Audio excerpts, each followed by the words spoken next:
Salut tout le monde et bienvenue dans cette revue de presse. On démarre avec la nuit magique que vient de vivre le Paris Saint-Germain. Le champion d'Europe a encore confirmé son statut en Ligue des Champions avec une victoire incroyable 7-2 sur la pelouse du Bayer Leverkusen. Il s'agit tout simplement de la plus large victoire à l'extérieur de Paris en Ligue des Champions. Dans ce festival offensif, Désiré Doué a inscrit un doublé. William Pacho a marqué son premier but avec le PSG. Gvara, Nuno Mendes et Vitinha ont également marqué, tout comme le Ballon d'Or Ousmane Dembélé qui fêtait son grand retour hier soir. L'équipe parle de retour marquant. Il y avait évidemment Ousmane Dembélé, mais aussi Désiré Doué. L'ancien Rennais était titulaire vendredi dernier contre Strasbourg et il avait déjà montré qu'il était de retour à un très bon niveau, même s'il est impliqué sur l'un des buts alsaciens. C'était bien différent hier. Un doublé comme en finale, un carton rouge provoqué. L'international français a été insaisissable et les Allemands n'ont jamais réussi à le contenir. Ousmane Dembélé, lui, est entré à l'heure de jeu. 3 minutes plus tard, il faisait déjà trembler les filets. Son premier but en tant que Ballon d'Or. Dans la presse portugaise, on ne se prive pas de souligner l'impact des internationaux portugais du Portugal Saint-Germain, comme l'écrit Abola. Encore un but pour Nuno Mendes et Vitinha, mais surtout une nouvelle démonstration sur la scène européenne. Et il y a tout de même du négatif dans la prestation parisienne, il s'agit d'Ilya Zabarny. Le défenseur ukrainien a vécu 37 minutes cauchemardesques à la Bay Arena jusqu'à son exclusion. L'ancien joueur de Bournemouth a concédé 2 pénaltys largement évitables. Le premier sur une erreur de jeunesse où il a fini par retomber sur le ballon en le touchant de la main. Le second sur un accrochage maladroit. Pas de quoi rassurer après un match déjà décevant contre Strasbourg le week-end dernier. Il est temps que Marquinhos soit rétabli à 100% pour le PSG. On va revenir sur notre Ballon d'Or Ousmane Dembélé. Le numéro 10 parisien s'est présenté en zone mixte après la rencontre et il a abordé 2 sujets qui font débat, son avenir et Kylian Mbappé. Je me sens bien, je retrouve mes sensations petit à petit. Tant que j'ai faim, je serai au PSG, a simplement déclaré Dembouz sur son avenir. Et au sujet de son ami Kylian Mbappé, Dembélé a parlé Ballon d'Or. Il le mérite au vu de sa carrière. Il fait encore un très bon début de saison, il fait que marquer. C'est un pote à moi et j'espère qu'il va continuer comme ça et qu'il le gagnera un jour. Un mot également sur le Bayer Leverkusen. Cette défaite humiliante est la première de Kasper Hjulmand à la tête du club allemand. L'ancien sélectionneur du Danemark a fait une déclaration très puissante en conférence de presse. Nous devons présenter nos excuses aux supporters. Ils ont été incroyables aujourd'hui et nous avons besoin d'eux à nouveau dimanche contre Fribourg pour progresser. On ressent une grande douleur, on est blessé. Ce soir, c'est l'OM qui fait son retour en Ligue des Champions.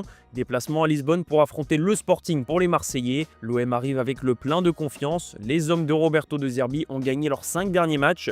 Donc même si le défi s'annonce relevé, ils sont déterminés à ramener 3 points de leur voyage au Portugal. Les 3 points sont obligatoires également pour l'AS Monaco, qui n'en a pris qu'un en 2 matchs pour le moment. Le club du Rocher reçoit Tottenham, la première européenne avec Monaco pour Sébastien Pocognoli qui doit frapper fort. Le nouveau coach des Monégasques a d'ailleurs profité de sa conférence de presse pour annoncer que Paul Pogba avait effectué son premier entraînement collectif avec le groupe. Une bonne nouvelle en marge d'un match capital.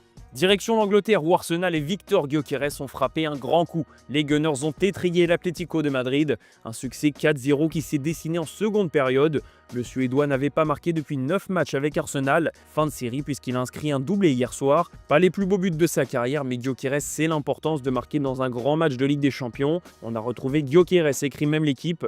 L'ancien joueur du Sporting a été récompensé de ses efforts incessants sur le front de l'attaque. Une cartouche de plus pour Mikel Arteta. La presse anglaise est très élogieuse avec Arsenal qui a envoyé un message au reste de l'Europe. Les Gunners sont à 3 victoires en 3 matchs de C1. Comme le PSG et l'Inter Milan, à savoir 3 des 4 derniers demi-finalistes. Côté Colchoneros, on a vécu 13 minutes de terreur entre la 57e et la 70e minute. Arsenal a inscrit 4 buts à une vitesse folle et l'Atlético n'a jamais semblé en mesure d'inverser la tendance. Une nouvelle contre-performance européenne pour les hommes de Diego Simeone. Et pendant ce temps, il y en a un qui continue son bonhomme de chemin, c'est Erling Haaland. L'attaquant de Manchester City a ouvert le score pour les Sky Blues qui se sont imposés tranquillement 2-0 sur la pelouse de Villarreal. Le Norvégien continue sa série folle. Cela fait 12 matchs consécutifs qu'il marque au moins un but. Ça fait 22 buts sur ses 12 dernières rencontres. Des chiffres ahurissants pour Erling Haaland qui a retrouvé son meilleur niveau après une saison moins clinquante. La presse européenne manque de superlatifs.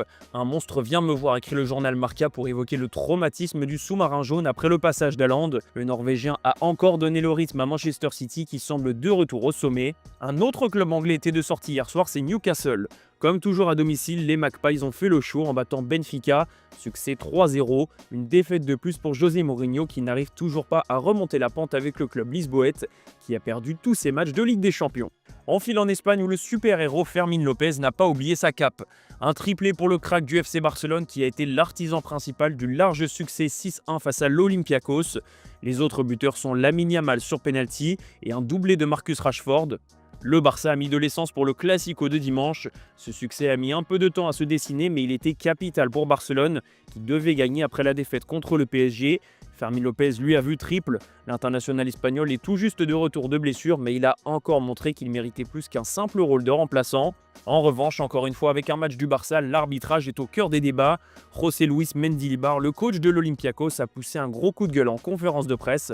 Il se plaint notamment du pénalty accordé au Barça, mais aussi du carton rouge reçu par son équipe en seconde période. Ça fait tout de même 5 buts d'écart entre les Catalans et le club grec. Un petit mot sur le match Villarreal-Barcelone qui avait été délocalisé à Miami. Vu les très nombreuses contestations, la Liga a fait volte-face et a annoncé que cette excursion floridienne n'aurait finalement pas lieu. La rencontre aura donc bien lieu à Villarreal comme prévu au préalable. On va aller chez l'autre cadre espagnol, le Real Madrid. Kylian Mbappé, comme jamais, voilà la une de Marca avant le choc entre le club madrilène et la Juventus ce soir. Un Mbappé comme on ne l'a jamais vu, l'attaquant français empile les buts depuis le début de saison, après un premier exercice parfois délicat, notamment dans le jeu. Avec 15 buts sur les 11 premiers matchs, Kylian Mbappé réalise tout simplement le meilleur début de saison statistique de sa carrière, son record étant de 13 avec le PSG en 2019. Ça en dit long sur le niveau incroyable du capitaine des Bleus depuis quelques semaines, et la Juve compte bien se méfier de lui. En face, Igor Tudor est seul contre tous. L'ancien entraîneur de l'OM sait qu'il n'a que quelques matchs pour inverser la tendance. La Juventus est sur 5 matchs nuls de suite et une défaite. Une série délicate et le match contre le Real ne tombe pas forcément au meilleur des moments. L'environnement est forcément pesant pour Igor Tudor, surtout qu'il sait que la Juventus a déjà dressé une liste de ses potentiels successeurs. D'ici là, le Croate veut toujours croire à un retournement de situation et ça commence ce soir. La Juventus a préparé un manuel anti-Real comme l'écrit la Gazzetta dello Sport. Dusan Vlahovic pourrait être titulaire déjà. Ensuite, on a identifié Kylian Mbappé comme l'arme principale des Madrilènes. Kefren Thuram, lui, va devoir être l'homme à tout faire du milieu de terrain. Et enfin, la vieille dame devrait revenir à une défense à 3. On verra si ce manuel suffit pour faire tomber la Maison Blanche. On va boucler cette revue de presse en Italie justement. Christian Chivu est dans une très belle série